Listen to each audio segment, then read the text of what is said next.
Good afternoon, everyone. My name is Atif Mia, and I just first of all want to thank all of you for joining us for this 12th annual conference hosted by the Juris Rabinovich Center for Public Policy and Finance at SPI at Princeton.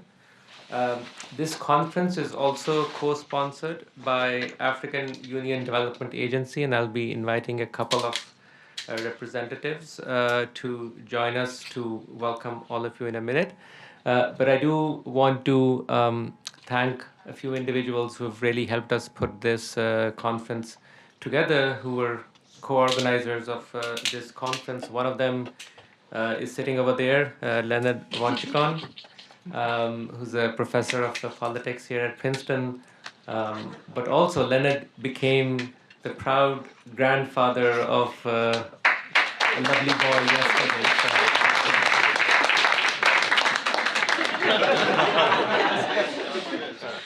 I think it's the best news we have ever used to start our conference. So clearly, this is a very good sign. I want to thank Ethan Capstein, for organizing this conference as well, and he'll be joining us for one of the sessions going forward. All the speakers, panelists who are going to be attending our conference, thank you very much, and of course, all of the attendees as well. In terms of the theme of this conference, as you can see, it's about catalyzing macro policy in Africa with a particular focus on Sub-Saharan Africa. The future in many ways is Africa, and we thought it's very important that we have a more focused conversation on how to think of policy from a macro perspective for Africa. So that's sort of the theme that you will see throughout the 2 days of the conference, and I'm really looking forward to learning from this. I should also point out that this is not just this one conference on this particular topic, but we at Princeton, through this center, we are also hoping to push this the important set of questions forward in months and years to come. So I hope that many of you will stay engaged with us in that process. Let me now introduce our friends from the African Union Development Agency, Pamela Gopal and Lukovi Seki. As I mentioned, they are co-sponsors of this conference. So if you could please come here for giving us a few welcome remarks.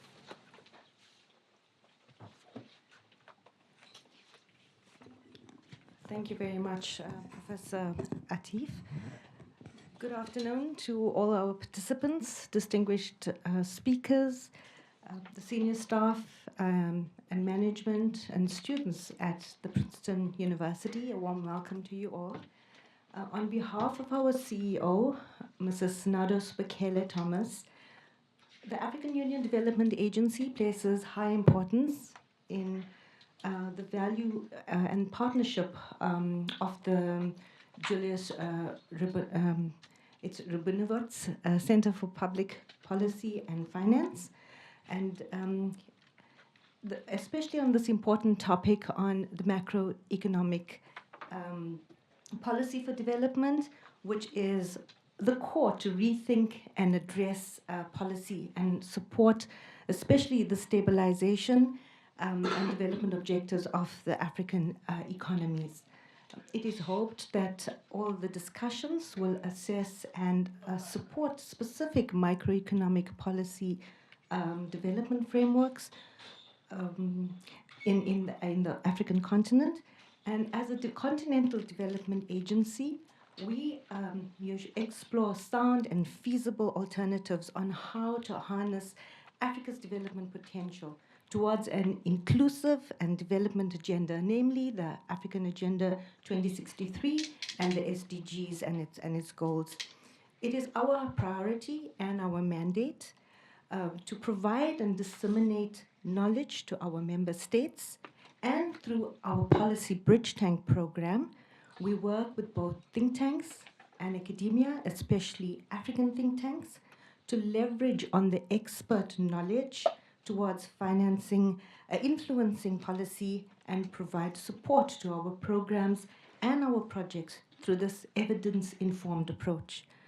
For example, we work with the ASET, which is the African Center for Economic Transformation, situated in Ghana, and towards amplifying Africa's voice on the global financial structure and architect, specifically towards enhancing domestic financing and aligning this development priorities and political and public expenditure. We aim to undertake studies that will explore this public budget expenditure and its priorities and coherence towards the national development plans of our countries. We also would ask and probe questions about how governments are spending the public financing and what is achieved and accomplished through this budgets. Through the African Union Policy Bridge Program, we support African countries and other regional bodies in building their capacities to strengthen regional and multilateral cooperation.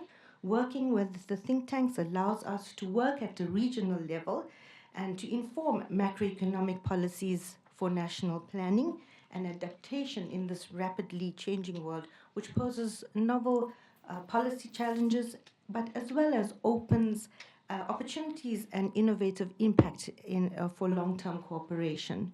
So I wish to thank Professor Atif Mian and Dr. Leonard Wanjikan, who constantly work towards contributing towards Africa's economic development trajectories. And with this, I would like to now ask my colleague, Seke Lekove, to speak on this evidence-based policies that we undertake through data collection, as well as our role and contribution to the T20, which supports the evidence-based policies in the G20 platform. So thank you very much, and over to you, Seke. Thank you indeed, Pamela. And I would like to leverage on the recognition of what Pamela said, having very senior fellow in this venue, lecturer and student, and all protocol observed. I will say that the program that Pamela is leading is focusing mainly on think tank on the continent, because we understand in the era we are living, we need to come up with knowledge production aspect. And we can never produce knowledge without focusing on evidences.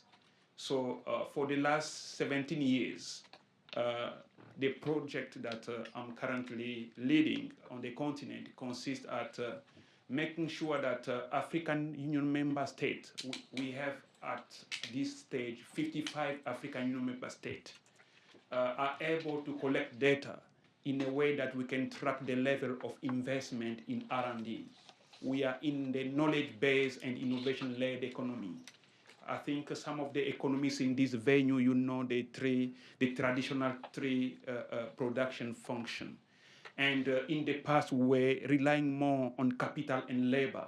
And we believe that the neutral factor A could not be influenced. And today we believe that A factor is becoming a variable, because we understand that research is becoming very important as we speak. And we also believe that innovation is pushing us to bring a solution on our problems. So the price being known in the market, so we need now to be able to at least focus on knowledge in our firms. So what is happening now is that India is having the presidency of G20. So my colleague Pamela, through our project, and myself, we are now focusing on how we have to support think tank in a way that we show the importance of innovation and the need of knowledge production through in focusing on data.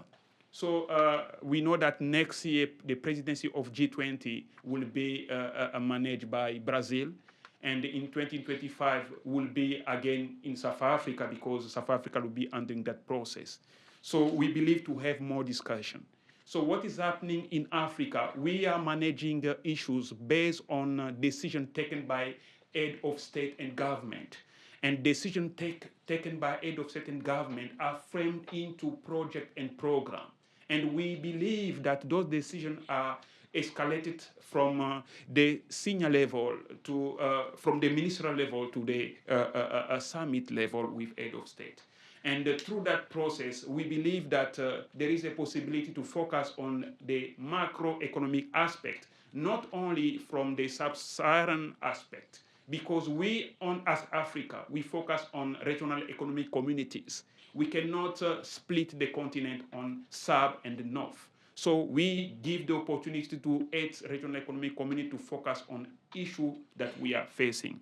So in conclusion, we believe that the macroeconomic objective and goal will help us to understand the importance of economic growth. And we are handling the Sustainable Development Goal as we speak now. And we also understand the importance of focusing on inflation to control it. Accordingly, the issue of unemployment and distribution of income and equilibrium in the balance of payment. And we cannot preach the converted. And we are here, I think the continent, as we speak now, they are also following this session. So for us, being here this afternoon, and it's not already in Africa, is ready to show you that the memorandum of understanding that we have with Princeton University, we are seeing it at least to really go very far. And we need to confess, as we are concluding, that the legacy of the previous chief executive officer, Dr. Ibrahim Hassani Mayaki, who took our institution from a NEPAD secretariat to the African Union Development Agency, is taken again forward by the current CEO, Bekele Thomas, Madame Bekele Thomas, who believe that we have to energize our continent in using the youth.